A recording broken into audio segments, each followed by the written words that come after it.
unos días del 1 de julio, podemos decir que somos decenas de millones de mexicanos y mexicanas que nos une la decisión de construir un país más justo, el anhelo de que un México mejor es posible, que hemos convertido el miedo en la esperanza, el odio en el amor, el desánimo en voluntad, la frustración en confianza y el voto, la unión y la voluntad popular en el arma más poderosa que tenemos. No hay marcha atrás. Este 1 de julio vamos a hacer historia.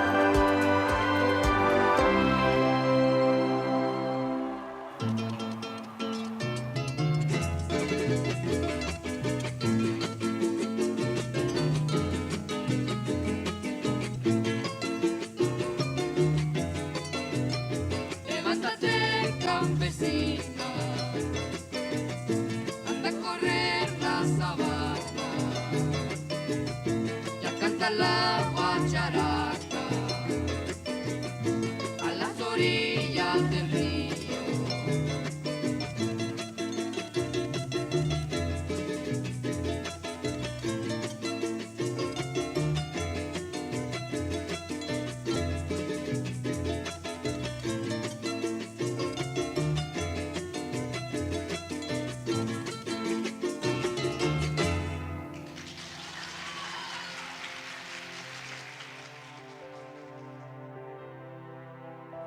Claudia es una mujer, madre, hoy abuela, científica, doctora en Ingeniería en Energía, secretaria de Medio Ambiente, después alcaldesa de Tlalpan, luego jefa de gobierno.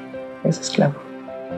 Desde muy pequeña, mis padres nos enseñaron a amar la tierra donde nacimos. Mi padre nació en un cuarto de azotea en la antigua Merced. Se dedicaban a hacer gorras. Soy Ani Pardo Semo, soy mamá de 3 hijos, entre ellos de Claudia Sheinbaum Pardo. Soy abuela y bisabuela.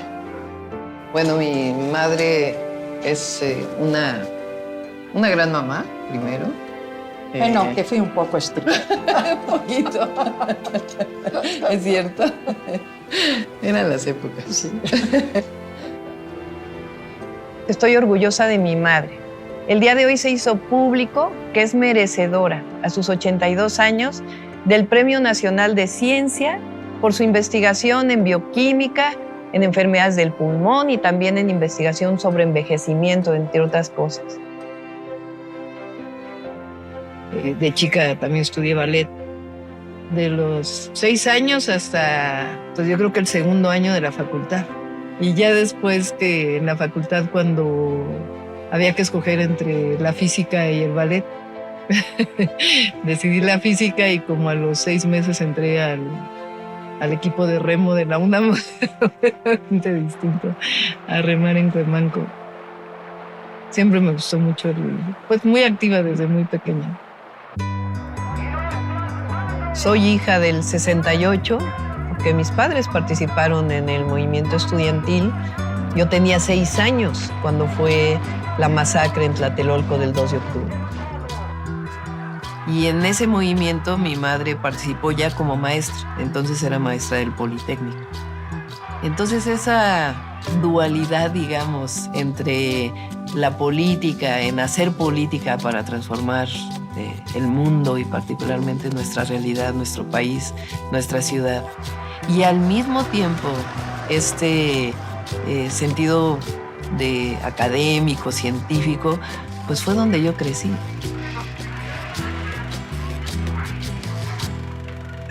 Cuando tenía 15 años me acerqué, me involucré con el movimiento de doña Rosario Ibarra de Piedra y otras madres que buscaban a sus hijos que habían sido desaparecidos por motivos políticos por el Estado.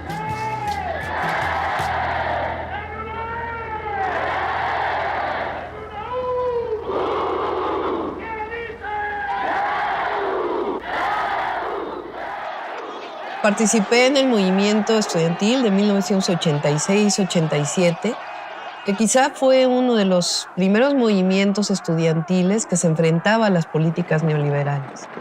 Querían elevar las cuotas, la inscripción, las colegiaturas, y entonces se argumentaba que a los estudiantes no les importaba la educación porque no pagaban por ella.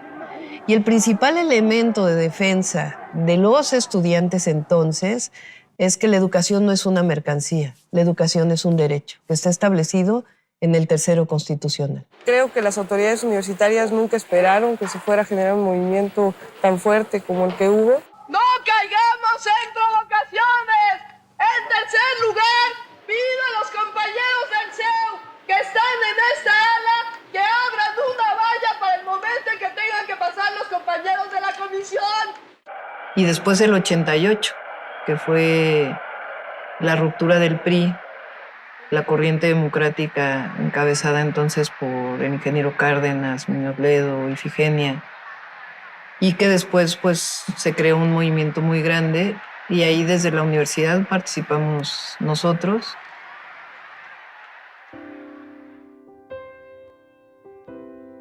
Yo estudié física, después hice maestría y doctorado en ingeniería en energía. Mi hija Mariana, ella, yo tenía 26 años cuando nació y era ayudante de cálculo 1 y cálculo 2. Y al mismo tiempo estudiaba la maestría en la Facultad de Ingeniería de la UNAM.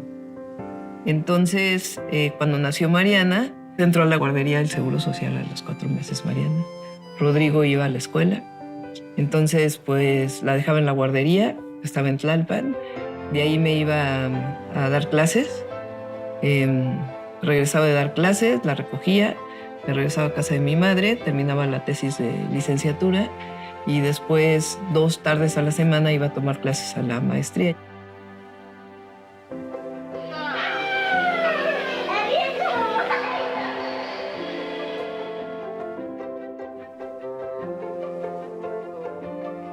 Cuando Mariana tenía 2 años y Rodrigo se iban 6 años, 8 años, nos fuimos a estudiar el doctorado fuera. 4 años vivimos en Estados Unidos, en California, y luego regresamos. Yo empecé en el Instituto de Ingeniería de la UNAM. Es uno de los institutos pues, más prestigiados en el mundo. Solamente había otro compañero que se dedicaba a energía. Entonces, entre los dos hicimos un grupo de investigación de energía y medio ambiente. Mariana, ¿qué día es hoy? Septiembre 21. ¿Qué día es ese? ¿Qué? ¿Qué día es ese? El día de mi cumpleaños. ¿Cuántos cumples? 6 y también es el día del cumpleaños de Rafael.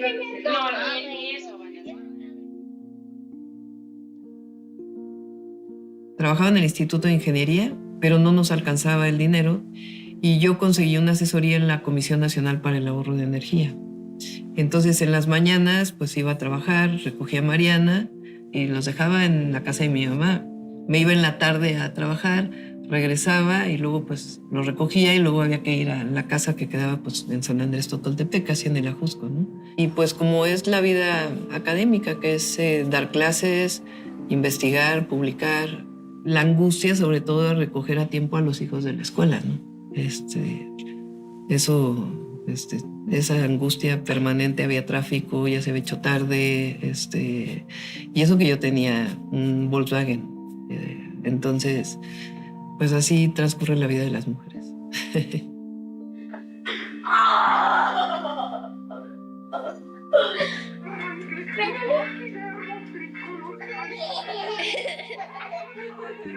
Yo adoro a los niños y niñas, obviamente. Yo digo que si no hubiera sido jefa de gobierno, ingeniera, probablemente hubiera sido maestra de jardín de niños, porque realmente adoro a los niños. Entonces con Rodrigo, pues de inmediato se estableció una conexión muy grande y para mí siempre fue mi hijo. Entonces crecieron, Mariana y Rodrigo son hermanos, digamos, formalmente son medios hermanos, como se dice, pero son hermano y hermana, siempre han crecido así, son muy cercanos, lo cual me da mucho gusto. Yo me acuerdo mucho de de justo en las mañanas, que mi hermano ya iba a la secundaria, yo todavía estaba en la primaria y yo entraba a 8:30. Entonces las mañanas era como el desayuno, rápido, los tenis, la mochila. Y me acuerdo de que me agarraba, o sea, dormida, envuelta en las cobijas, me echaba a la parte de atrás del coche, íbamos a dejar a mi hermano y luego ella y yo nos íbamos a desayunar. Eran divertidas esas mañanas, la verdad. Mariana, la ojotes. Hazme unos ojitos, Mariana. Ay, qué tiernos. Rodrigo tenía problemas en la escuela, siempre acudía yo a resolverlos, que la maestra lo regañaba, lo expulsaron una vez 3 días de la escuela por una travesura que hizo en la secundaria 29. ¿Y quién fue a hablar con los maestros? Ahí estaba. Una vez me corre la maestra de matemáticas y me dice que no puedo volver hasta que no vaya mi mamá conmigo. Y llega Claudia, toca al salón y sale la maestra enojadísima y le dice, hola, soy la mamá de Rodrigo. Y ella le azota la puerta en la nariz y le dice, ya lo sé, y no puede entrar. Y entonces nos quedamos los dos afuera así como de, ¿y ahora qué hacemos? Y me dice, métete por la ventana. Y entonces yo me metí por la ventana y me senté y ya nadie dijo nada y yo me pude regresar a mi salón. A ver, Mariana, una sonrisa. A ver, al niño. Yo me enteré que iba a ser papá. Los postres. Y le dije a mi hermana, pero no le dije a Claudia. Y yo creo que ella, como buena mamá, intuyó que algo pasaba. Y entonces le sacó la sopa. Me sacó la sopa. Y le dijo, ¿se va a casar tu hermano? Y le dijo, no, va a tener un hijo. Vamos a enseñar el video. Se puso a correr por el departamento. Sí. Y luego bailó este video.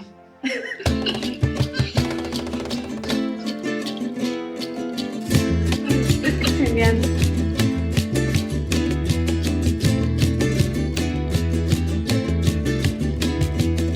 Nosotros venimos de un movimiento social.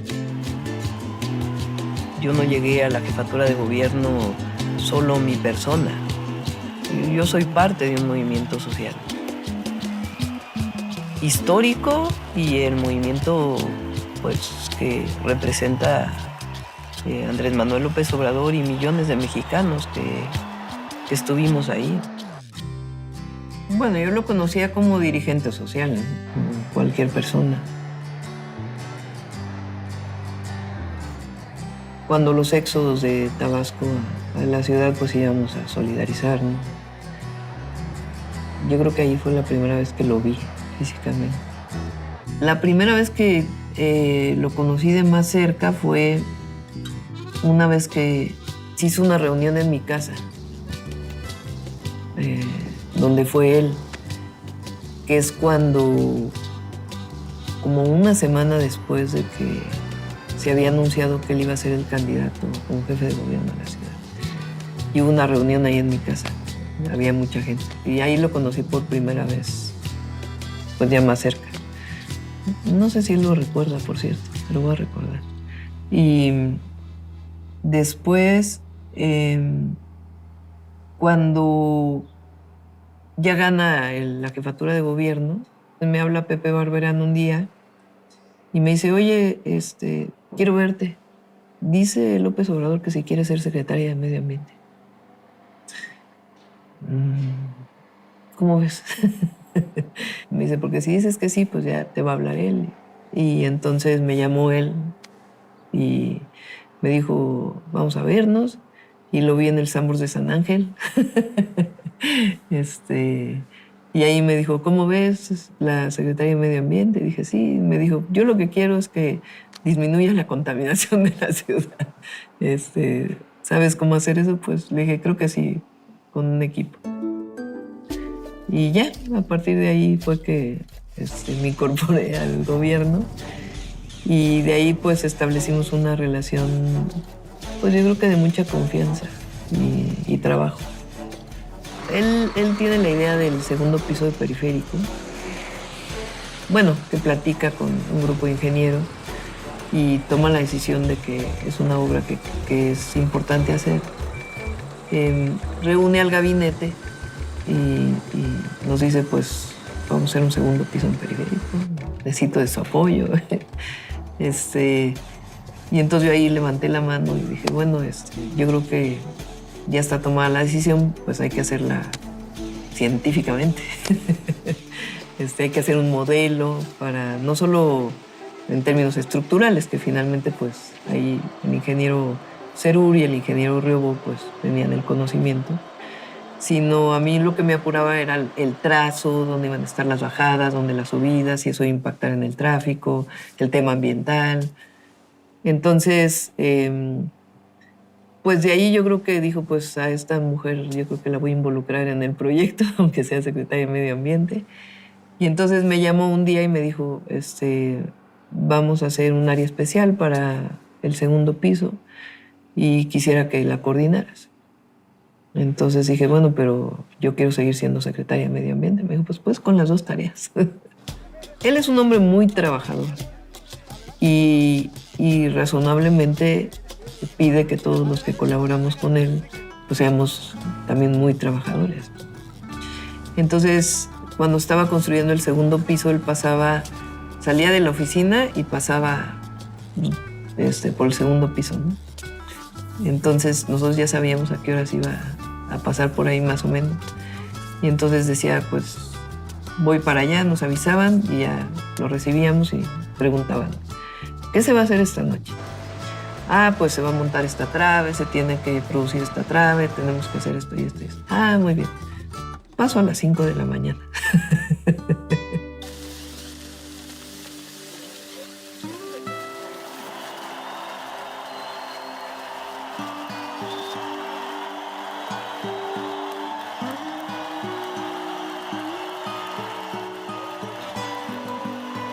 Cuando viene el fraude del 2006, yo lo voy a ver al siguiente día y me dice, entonces empezaba lo del voto por voto, casilla por casilla, pero de la gente. Y entonces me dice él, ¿me puedes ayudar a trabajar con un equipo para entender cómo fue el fraude? Fueron pues muchos días de ver las actas, cómo eran, contar los números, hacer matemáticas con el famoso PREP, hasta que vimos pues cuál había sido el esquema principal del fraude, ¿no? Que fue en la casilla, cambiando los datos de las actas, aparte pues de otros métodos. Pero todo ese proceso para poderlo ir sabiendo exactamente qué es lo que había ocurrido y cómo evidenciar que realmente ha habido un fraude, pues fueron muchas noches sin dormir. Muchos matemáticos, científicos que en su momento también hacían sus propios números. Hasta que se hizo pues el documento que fue presentado en el Tribunal Electoral. Y de ahí pues levantarse después del 2006, porque se levanta el plantón de reforma y le dan el triunfo a Calderón y fue un momento muy difícil del movimiento, ¿no?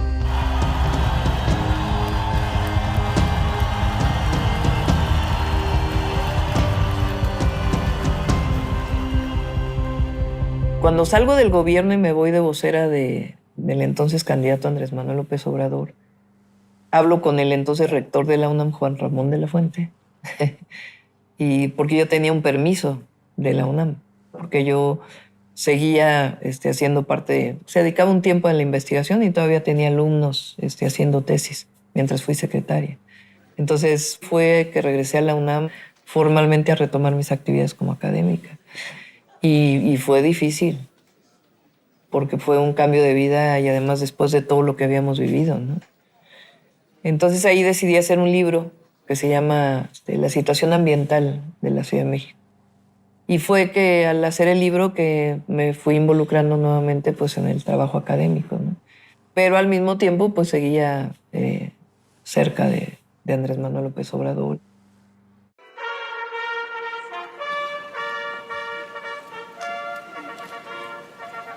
Yo me vinculé porque es el panel intergubernamental de cambio climático. Es una entidad de alrededor de 2.000 científicos en todo el mundo, en donde también participa Mario Molina.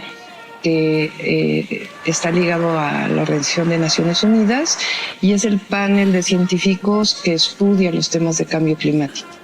En 2007, siendo yo parte de autora por contribución de uno de los capítulos, pues le dieron al IPCC el Premio Nobel de la Paz. Pues una sorpresa, porque yo venía, es decir, estaba haciendo el segundo piso.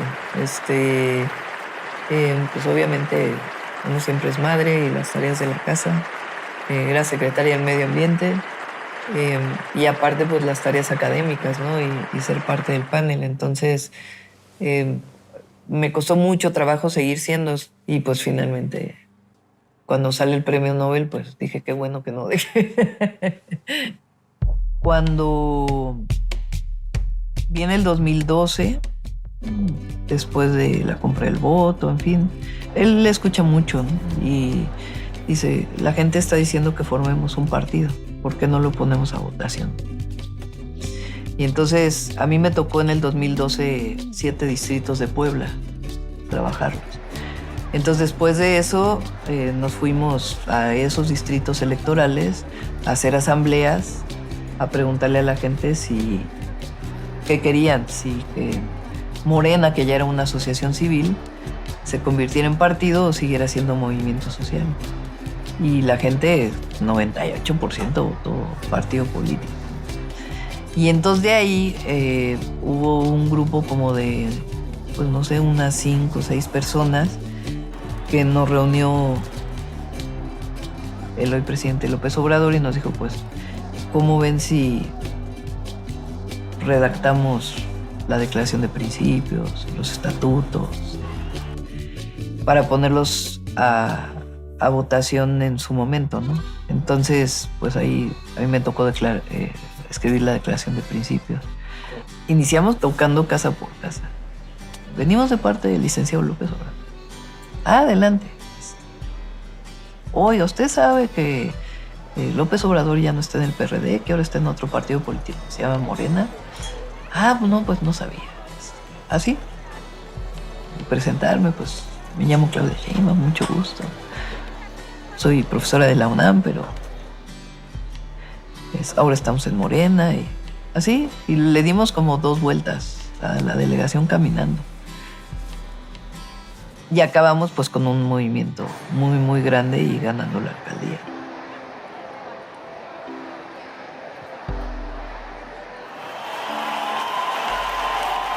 En el 2015, cuando lo fui a ver y le dije, pues creo que ahora sí me quiero juntar para ser jefa delegacional de Tlalpan. Me dijo, ¿y por qué ahora sí? Y dije, bueno, pues es que vivo en Tlalpan desde hace 30 años, pero además ahora sí es el momento difícil, ¿no? Tenemos que sacar la votación para que Morena sea partido político y para llevarte a la presidencia en el 2018.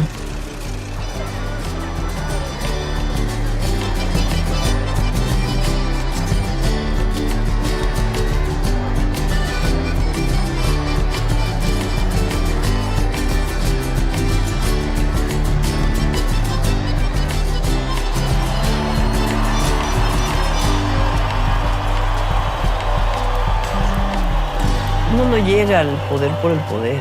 Este no es un asunto personal. Y en eso también uno tiene que entender, seguir siendo una persona sencilla. Protesto guardar y hacer guardar la Constitución política de los Estados Unidos mexicanos.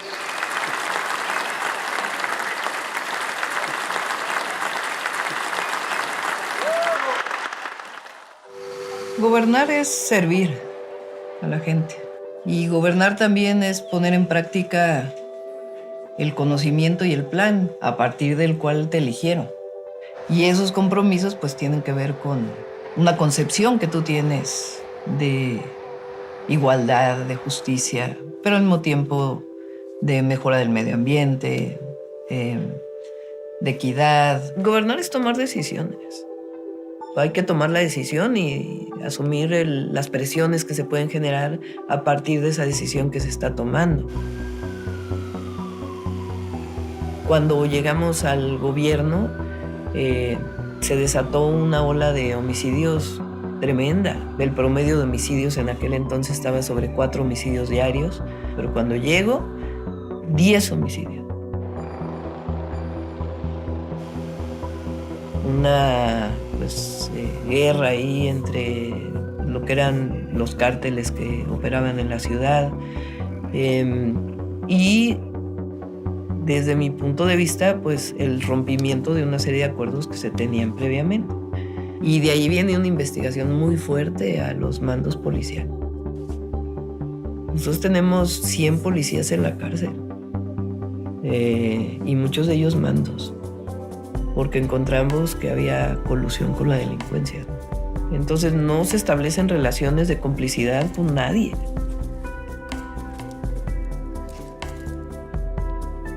Hemos reducido homicidio en alrededor del 50% y eso se ha logrado con una estrategia que tiene que ver con las causas, con mejor policía, con inteligencia, con investigación, con más cámaras, con profesionalismo y con mucha coordinación también con el gobierno de México y la coordinación entre la policía y la fiscalía. Pero hoy estamos en una tendencia a la reducción de todos los delitos.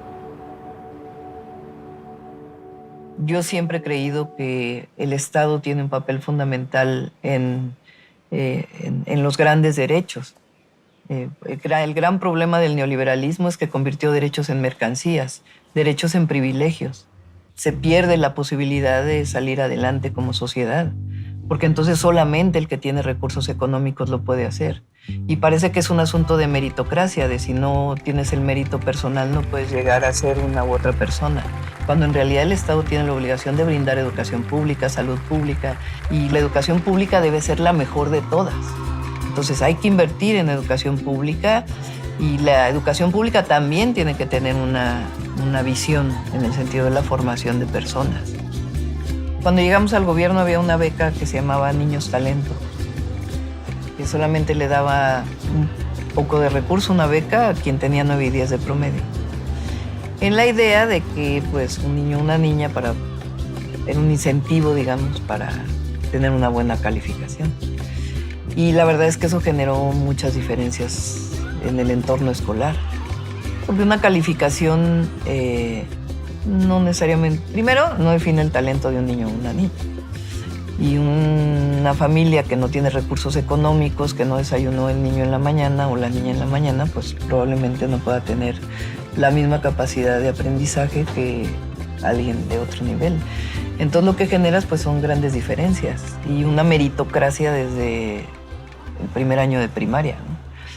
Entonces nosotros decidimos hacer la beca universal.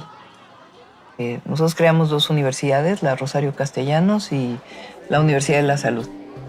La Rosario Castellanos pues fue una idea propia porque en la zona metropolitana hace mucha falta todavía espacio para los jóvenes. Entonces el orgullo de tener 36,000 jóvenes que antes no tenían un derecho a educación y que hoy pueden estudiar. Y la Universidad de la Salud, que esa fue una idea de López Obrador, en realidad el presidente de la República, y nosotros la llevamos a cabo desde la ciudad, que es una universidad de medicina integral, familiar, donde estudian jóvenes de todo el país.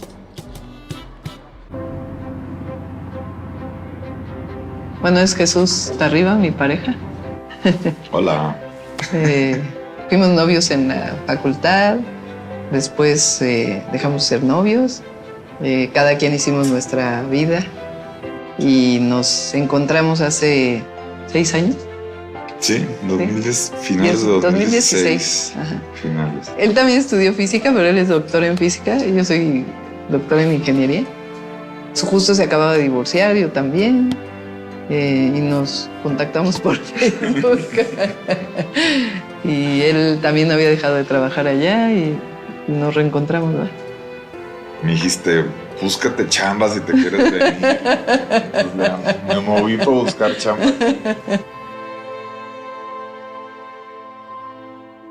Bien, hace unos minutos la Secretaría de Salud informó que hay 5 casos confirmados de COVID-19 en el país. En las últimas 24 horas se registraron 3.300 contagios.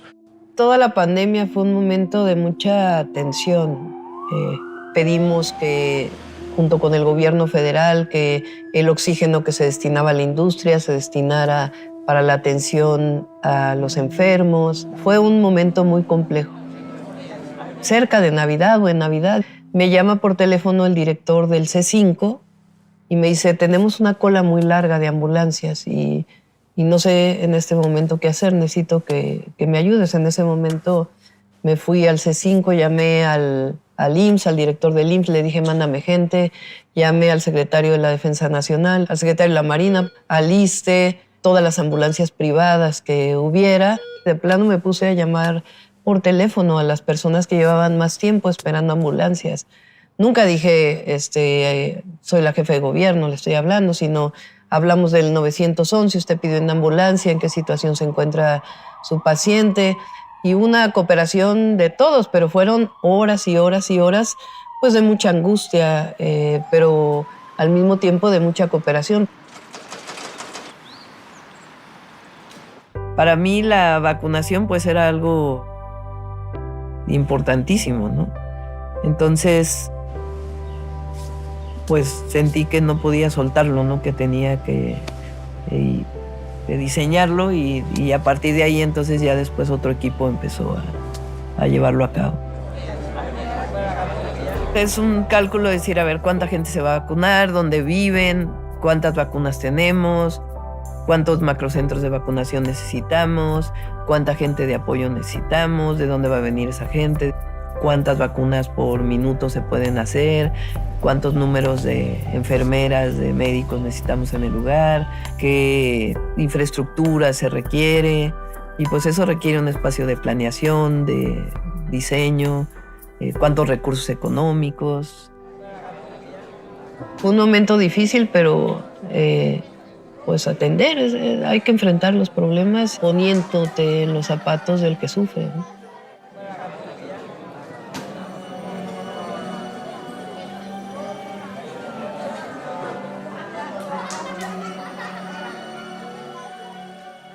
Desde antes de que entrara al gobierno de la ciudad, metí un equipo a trabajar justamente el tema de cablebús para la ciudad y pensado siempre como un transporte público, es decir, que fuera no un transporte concesionado, sino un transporte que operara el gobierno de la Ciudad de México. Y entonces ahí empezamos a diseñar pues la manera en que tenía que hacer, hablamos con el responsable de mi teleférico en La Paz y de ahí pues empezó todo el desarrollo.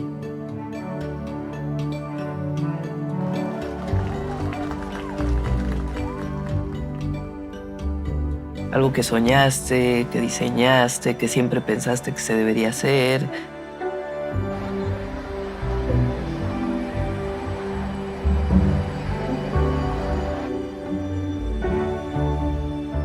Lo que estamos llevando a cabo en movilidad, pues es algo que yo durante muchos años estudié y lo estamos llevando a la práctica. Siempre dije en mis artículos académicos que había que invertir en transporte público, que era la mejor manera de resolver los problemas ambientales, pero además de acercar los derechos a la gente.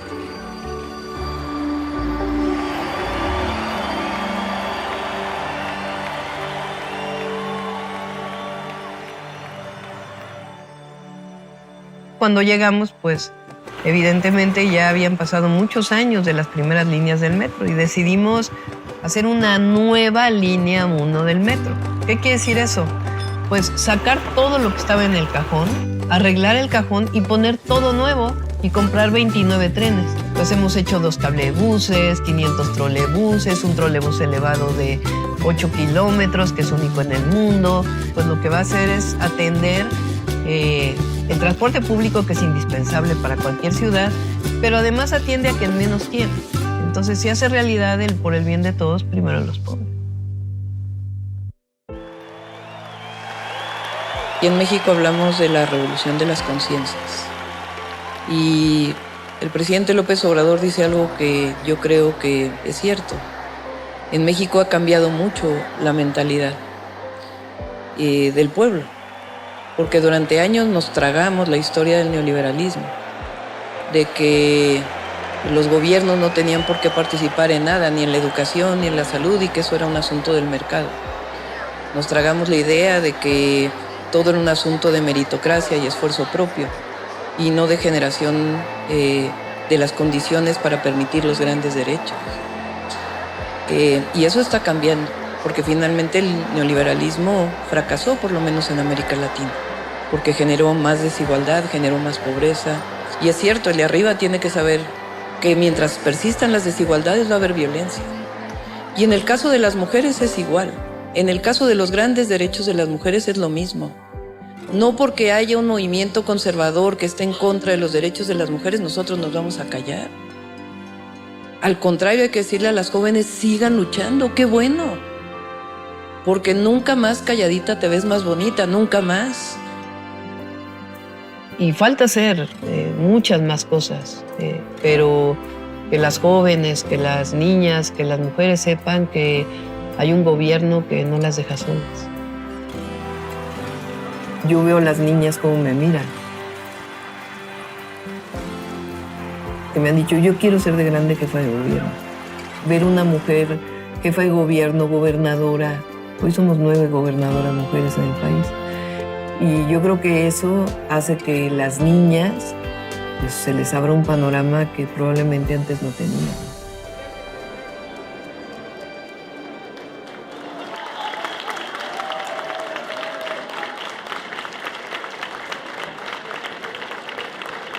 El análisis integral de estos datos nos permite concluir de manera inobjetable que la compañera Claudia Sheinbaum Pardo obtuvo el mejor posicionamiento para ser considerada como coordinadora de los comités para la defensa de la Cuarta Transformación.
Que voy a estar a la altura de las circunstancias, que vamos a caminar juntos y juntas, en unidad, y que jamás traicionaré el anhelo de seguir construyendo un México aún más justo, fraterno, soberano, libre y democrático. Licenciado Andrés Manuel López Obrador, dirigente de nuestro movimiento, presidente de la República, estamos orgullosos y orgullosas de caminar junto a su liderazgo incansable. Lo digo fuerte para que se oiga lejos. Es un honor estar con Obrador.